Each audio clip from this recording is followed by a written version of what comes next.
Olá, bom dia.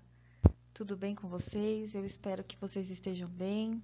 Eu vou estar aí disponível na plataforma para a gente conversar. Antes de entrar, né? Agora em julho, acho que a gente entra. Eu vou terminar essa quinzena ainda falando sobre a epidemiologia, né? Eu falei sobre algumas doenças, mas eu vou retomar sobre o HIV, a tuberculose que a gente comentou, o ebola. Nós vamos falar sobre algumas e a gente vai falar principalmente das doenças de notificação que o Brasil tem, né? Que são doenças que o Brasil notifica por serem doenças de grande importância no nosso país. Então, nós vamos falar um pouquinho do sarampo, da coqueluche e de algumas doenças vinculadas à água. Só que antes de a gente falar disso, a gente precisa falar da epidemiologia dessas doenças, né? E por que que a gente é necessário a gente conhecer algumas nomenclaturas, algumas terminologias que são importantes que a gente conheça para que a gente entenda por que que a gente tem que se preocupar com essas doenças no nosso país, tá? Eu vou deixar também um videozinho e algumas atividades. Eu resolvi fazer uma atividade menor. Eu estou percebendo que vocês estão talvez um pouco atarefados e eu sei que nesse momento a gente não rende tanto quanto deveria, né? Então eu vou deixar acho que umas 4, 5 questões aí para vocês responderem até o dia 30 para a gente finalizar essa quinzena. Por isso que eu não quis entrar em mais nada novo. Vou trazer alguns aspectos novos, algumas coisas novas aí, mas não vou entrar em nada novo, tá? Então vamos falar um pouquinho de algumas coisas que a gente já falou, mas vou falar de uma outra forma. Então vamos falar para o que que é doença, né? Doença é o desajustamento ou falha do mecanismo de adaptação. Então eu tenho uma doença quando eu tenho uma ausência de estímulos, a resposta à entrada de um micro-organismo, não é isso? Então meu corpo fica doente quando eu tenho a penetração ou a entrada, o meu corpo não se adaptou a um agente e ele vai ou ele não tem uma resposta e aí eu vou ficar doente. Então é isso. O que que é infecção? É a penetração, o alojamento e a multiplicação desse agente etiológico, que pode ser um parasita, um vírus, uma bactéria, né? Qualquer que seja. E ele aí, no organismo do hospedeiro, ele começa a causar alguns danos e aí vão aparecer os sinais e sintomas da doença, né? Sinais são aquilo que eu vejo, né? Então, por exemplo, a rubéola, ela dá uma peteca, ela enche o corpo de bolinhas vermelhas. Isso são sinais. Sintomas são aqueles que as pessoas me referem. Ah, a febre é um sinal também, né? Eu afiro, eu vejo que ela está acima de 37,8, então é febre, né? E sintoma é aquilo que a pessoa me refere, tá? Olha os meus cachorros. Eu começo a gravar, é assim. Vamos falar aqui. A gente tem o que é doença contagiosa. Então, a doença contagiosa é aquela cujos os agentes etiológicos atingem indivíduos saudáveis. Então, são doenças que se contagiam entre indivíduos saudáveis, tá? Pelo contato direto, tá? A gente vai falar um pouquinho disso. Doença transmissível é toda e qualquer doença causada por um agente infeccioso específico, que se manifesta pela transmissão desse agente a uma pessoa ou um animal infectado, ou um hospedeiro, ou um reservatório, tá? Então, doença transmissível, o que que é? Vamos retomar. É aquela causada por um agente específico que se manifesta através da infecção, da transmissão desse agente para uma pessoa, para um animal infectado, para um hospedeiro suscetível direta ou indiretamente, tá? Pode ser até por meio de um vetor, de um hospedeiro intermediário, ou um ambiente inanimado, ou um contato com uma superfície contaminada, tá? Então, isso é doença transmissível. Vamos falar um pouquinho mais. Sobre o ponto de vista de classificação, as doenças elas podem ser infecciosas e não infecciosas. Por exemplo, eu tenho hipertensão como uma doença não infecciosa, né? Eu sei que eu tenho uma probabilidade genética, mas eu não pego isso né, de uma pessoa. Encostei numa pessoa que é hipertensa, vou ficar hipertensa.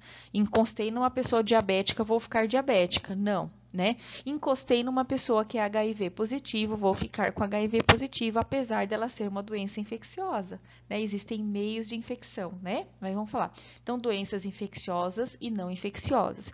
Sobre o ponto de vista de duração, as doenças podem ser agudas e crônicas. As doenças infecciosas e não infecciosas, elas podem ser agudas e crônicas. Vamos um pouquinho aqui, ó. Então, na etiologia da doença, eu tenho doença infecciosa aguda e tenho doença infecciosa crônica. doenças não infecciosas, eu posso ter ela aguda e posso ter ela crônica, tá? Bora lá. Por que a gente estuda as doenças infecciosas e doenças transmissíveis? Por que a gente notifica? Porque elas são responsáveis por 14,2 milhões de óbitos no Brasil por ano, né? Outros 3,3 bilhões de óbitos, né, são atribuídos às condições materno-fetais, às condições perinatais, e isso é importante de ser estudado também, né? As mortes maternas e perinatais, então as crianças que morrem antes de completar um mês ou 28 dias, elas são amplamente estudadas pela saúde coletiva. Por quê?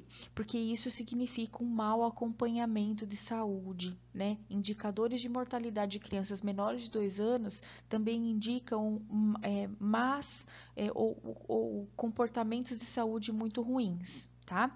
Então, o Brasil acompanha, a gente tem uma queda de mortalidade infantil ao longo desses anos, né? Mas ainda nossa mortalidade é muito alta. Ao todo, as doenças, né, doenças infecciosas, elas são responsáveis por 30% dos óbitos em todo o mundo e 39% da carga global de incapacidades, né? Então, as pessoas ficam com sequelas dessas doenças. Carga global de doenças transmissíveis. São 6 as causas globais de cerca de metade de mortes prematuras, né? Principalmente em crianças e adultos jovens, em pessoas, né, na sua idade mais ativa, e correspondem a 80% de óbitos por doenças infecciosas. Vamos falar de algumas delas, né? As infecções respiratórias, o HIV e a AIDS, olha a quantidade. Doenças diarreicas, e a gente vai falar das doenças vinculadas à água, à falta de saneamento, e o Brasil é um dos países, não é o campeão, a gente tem países que têm índices piores, mas o Brasil ainda tem índices muito altos. Tuberculose, malária, a gente tem muitas mortes por malária ainda, por tuberculose, né? Não só, né, hoje em dia no Brasil a gente já tem a superbactéria de tuberculose pela dificuldade de tratamento de algumas pessoas, abandono, sarampo, né? Então a gente teve aí a volta do sarampo depois de ela estar, né, de a gente não ter casos de doença quase 10 anos, a gente volta com o sarampo tendo doença, a gente vai falar de vacinas e dos movimentos anti-vacinas também, vão ser assuntos das nossas próximas aulas, tá? A gente vai discutir um pouquinho sobre isso. Vamos falar dos aspectos epidemiológicos. Eu vou deixar um videozinho para vocês sobre o pai da epidemiologia, que foi John Snow, em Londres. Né? Um videozinho bem curtinho, aí eu queria que vocês depois assistissem e fizessem um resuminho. Vai fazer parte da nossa atividade. É bem tranquilinho. Né? Por que é importante a gente saber sobre epidemiologia? E vocês que vão estudar, né, estudam o ambiente, vão poder trabalhar com o meio ambiente, como é importante ter essa noção de epidemiologia para vocês, tá? Então, vamos lá. Então, os agentes infecciosos, eles que nos mostram as características. Então, eles têm uma série de características, uma série de comportamentos que é importante que a gente conheça para a gente estudar a evolução, o comportamento da doença naquela população. Vamos falar de alguns deles. Infectividade. O que é isso? É a capacidade que o agente etiológico tem de alojar-se no indivíduo e se multiplicar. Então, quanto ele infecta, né? Qual é a capacidade de infecção, de infectividade que esse agente tem? Então, é importante a gente saber. Né? A gente tem bactérias que têm mais infectividade, vírus que têm mais infectividade que outros. Né? O Covid a gente sabe que tem uma alta infectividade, o HIV menos. O HIV não sobrevive em superfície, ele sobrevive por 3 segundos, 4 segundos em superfície, enquanto o Covid em algumas superfícies pode sobreviver 7 dias. Isso significa uma alta infectividade, essa é a diferença. Patogenicidade é a capacidade de um agente biológico causar doença, né? Então, ele é muito patogênico ou ele é pouco patogênico, tá? Virulência é o grau de patogenicidade de um agente, né? Então, quão virulento, além desse agente infeccioso, é a gravidade que ele vai se expressar e a letalidade, né? Então, quão virulento ele é. Né, que é o grau de patogenicidade desse agente. Poder imunogênico ou imunogenicidade é a capacidade desse agente estimular uma resposta imune no hospedeiro. Né? Então, quanto mais imunogênico é o agente, mais fácil de se produzir uma vacina, né? Porque aí ele tem uma capacidade alta de a gente produzir anticorpos e aí a gente produz uma vacina rapidamente ou a gente acaba com essa doença, né, rapidamente, tá? Poder imunogênico ou imunogenicidade. Valência ecológica, isso é muito importante, né? É a capacidade de um agente sobreviver em um ou mais reservatórios. Quanto mais a sua valência ecológica, maior será a capacidade de adaptação desse micro-organismo, desse agente causador de doença, né? Assim, eles crescem em ambientes mesmo com a dificuldade, mesmo em dificuldades, né? Então, a valência ecológica a gente fala que é uma propriedade de se manter sem extinção, vamos dizer assim, né? Resistências às condições do meio, é a capacidade de sobreviver em condições do meio nem sempre tão ideais, né? Então, a valência ecológica e a resistência em sobrevivência ao meio são capacidades importantes de alguns micro-organismos. Inócuo ou dose infectante é a quantidade que eu preciso obter, né, a quantidade para causar a doença. A quantidade que precisa penetrar muito agente ou um pouco de agente já é capaz de causar a doença. Então, a gente chama isso de inóculo ou dose infectante. E aqui, ó, eu trouxe as propriedades do agente. Então, quando a gente estuda uma doença na epidemiologia, vocês vão perceber que a gente tem que olhar tudo isso. O quão infectividade esse vírus tem, ou bactéria, ou micro-organismo, ou parasita, quão virulento ele é, quanto de patogenicidade ele tem, qual que é o poder invasivo dele e qual que é o poder imunogênico dele, tá? Vamos falar um pouquinho de reservatórios, né? O que é reservatório? É o habitat de um agente no qual ele vive, cresce e se multiplica, né? O reservatório é indispensável para a perpetuação desse agente, ao passo que a fonte de infecção é a fonte de transmissão. Então, muitas vezes, a gente sabe que o COVID, ele tem como reservatórios, por isso é uma zoonose, né? É uma doença causada por animais, ele tem como reservatórios naturais o morcego e os pangolins, né? E a proximidade do homem com esses animais em ambientes, né? A gente sabe que em ambientes não controlados, né? Em ambientes, não é no meio ambiente, não é numa floresta, não é o contato, mas em ambientes confinados, o maltrato desses animais e a proximidade deles levou com que o COVID saísse do seu reservatório natural e pudesse sobreviver no ser humano, tá? Então, pode comportar-se como reservatórios ou fontes de infecção, homens, animais e o próprio ambiente, tá? Vamos falar de modos de transmissão. A gente já falou um pouquinho disso, né? Mas eu quis trazer de novo, tá? Para ficar bem claro isso para vocês. Transmissão direta, né? Porque parece que eu também falei algumas coisas assim que não ficou tão claro, acho que na outra aula. Transmissão direta é aquela transferência do agente etiológico para outro indivíduo sem transferência, sem inferência de outros veículos. Então tá lá, ó, vocês estão vendo aí na foto, tá? Vou colocar umas fotinhos lá para vocês me descreverem o que vocês acham que é. Transmissão direta. Transmissão indireta é quando eu tenho um veículo, né, que pode ser animado ou não ou inanimado. A superfície pode ser o copo, né, um papel, ele pode ser a que a gente vai chamar de fômite depois, tá? A gente vai falar sobre isso. Então, para isso eu preciso de um veículo, isso é transmissão indireta. A gente tem uma coisa muito importante que eu não falei na outra aula, então por isso que quis acrescentar essa, que é a transmissão vertical, né? Que é a transmissão de mãe para filho, né? A gente sabe que algumas doenças podem passar via transplacentária, passam pela placenta e, né, são doenças da mãe que podem ocasionar doenças no feto. A gente tem a sífilis, né? A gente tem algumas infecções de corrente sanguínea bacteriana, que podem passar para o bebê. A gente tem o HIV, né, que são doenças passadas por transmissão vertical, né? Então, passadas ou no momento do parto, tá? Ou na amamentação. Tá? Então, por isso que a mãe que é HIV positiva, ela fica impedida de amamentar o seu filho, tá? Mesmo que ela tome o coquetel ou que ela tenha uma carga viral muito baixa, porque a chance de transmissão ainda pode acontecer, tá bom? Nós vamos falar sobre isso, mas eu queria tocar nesse assunto. O que é transmissão vertical, tá? Que a gente não tinha falado. Então, eu tenho transmissão direta, transmissão indireta e transmissão vertical.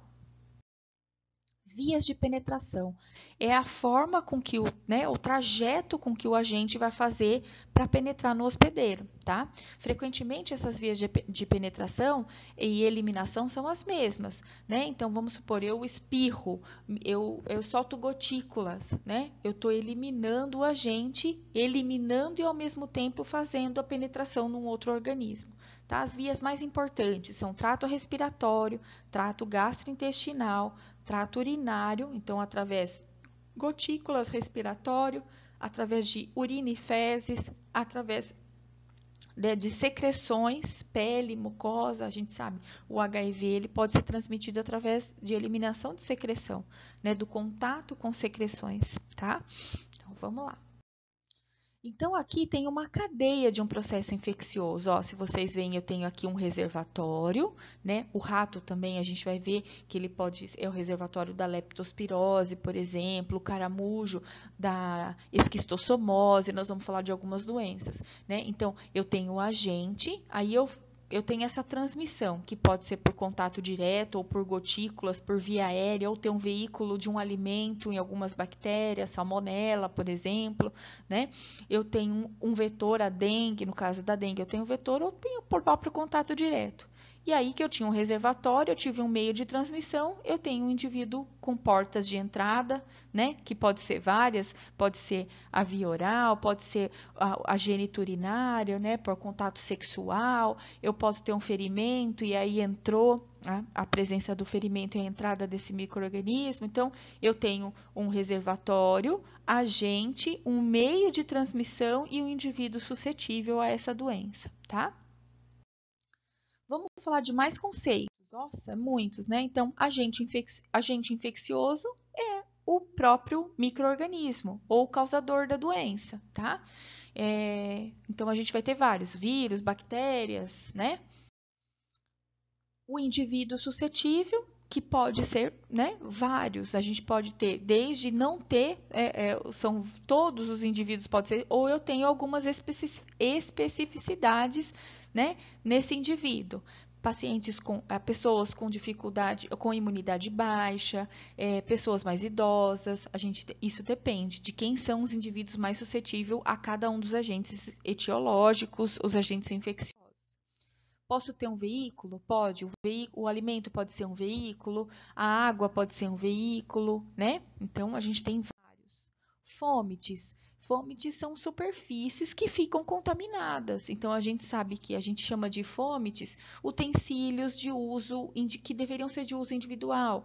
Copo, talheres, a gente considera como fômite, né? Roupas, toalhas de banho, a gente sabe que algumas doenças, algumas micoses, por exemplo, elas podem ser transmitidas através do uso de compartilhar toalhas, roupas íntimas. Então, a gente chama isso de fômites, tá? Vetor. Vetor é aquele que carrega a doença. Aqui a gente tem o mosquito da dengue, né? O Aedes aegypti, que ele é um vetor para a dengue. Substrato de eliminação. Então, substrato de eliminação é que o veículo eliminado, ele pode estar carregado de agente etiológico, né? A gente sabe que gotículas, né, o espirro, a tosse podem levar à eliminação do agente etiológico, tá? Vamos falar de mecanismos agora da transmissão, né? Quais são os mecanismos de transmissão mais comuns? A ingestão, né? Então, ingerir, né?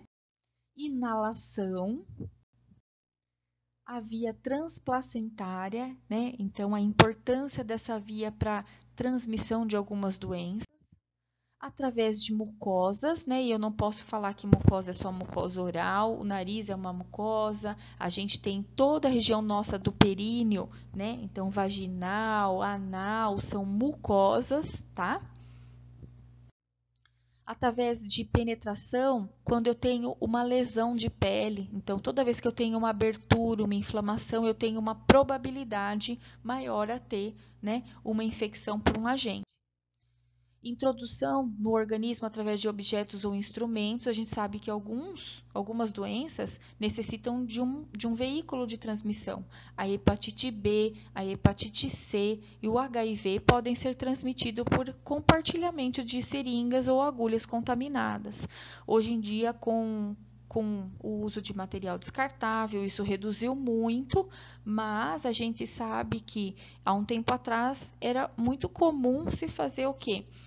Esterilização desses materiais em clínicas, às vezes em clínicas meio clandestinas, em lugares onde se fazia tatuagem não regular, então se compartilhavam essas agulhas, né? Hoje em dia isso não acontece com tanta frequência. A gente sabe que hoje, por ser mais barato, os materiais descartáveis são usados mais amplamente, mas a gente sabe que acontece. Então, a introdução de organismos e objetos por instrumentos podem causar algumas doenças.